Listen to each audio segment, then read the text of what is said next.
MJ creations நேயர்கள் எல்லாருக்கும் உங்க டப்பிங் ஆர்டிஸ்ட் ராமுவுடைய பணிவான வணக்கங்கள். இன்னைக்கு காந்தாரா சாப்டர் 1 ரிலீஸ் ஆயிருக்கு. படம் ரொம்ப பிரமாதமா இருக்கு. இந்த படத்துல என்னுடைய ஒரு சின்ன பங்களிப்பும் இருக்குங்கிறதுல எனக்கு ரொம்ப மகிழ்ச்சி. இதுக்கு எனக்கு வாய்ப்பு கொடுத்த சபரிநாதன் அவர்கள், கீர்த்திவாசன் அவர்கள் மற்றும் தொழில்நுட்ப கலைஞர்கள் எல்லாருக்கும் என்னுடைய பணிவான வணக்கங்கள், நன்றிகள். காந்தாரா அருமையா இருக்கு. இதுல ஹீரோக்கு திரு மணிகண்டன் அவர்கள் பேசியிருக்காரு. ரொம்ப பிரமாதமா இருக்கு. இதை நினைக்கும் போது எனக்கு காந்தாரா 1ல திரு கார்த்திக் விஜயராகவன் அவர்கள் பேசினது ஞாபகத்துக்கு வருது.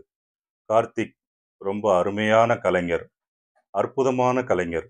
இந்த நேரத்துல அவரை நாம ரொம்ப மிஸ் பண்றோம். ஏன்னா இப்போ அவரு நம்ம கூட இல்லை. இந்த படம் பார்க்கும்போது எனக்கு கார்த்திக்கோடைய பழகிய நினைவுகள் தொடர்ந்து வந்துகிட்டே இருந்தது. இந்த மாதிரி அற்புதமான கலைஞர்களை நம்ம மிஸ் பண்றது நம்ம வாழ்க்கையில மிகப்பெரிய இழப்பு. எது எப்படியோ காந்தாரா சாப்டர் 1 மிகப்பெரிய வெற்றி அடைய மனமார்ந்த வாழ்த்துக்கள். மிக்க நன்றி.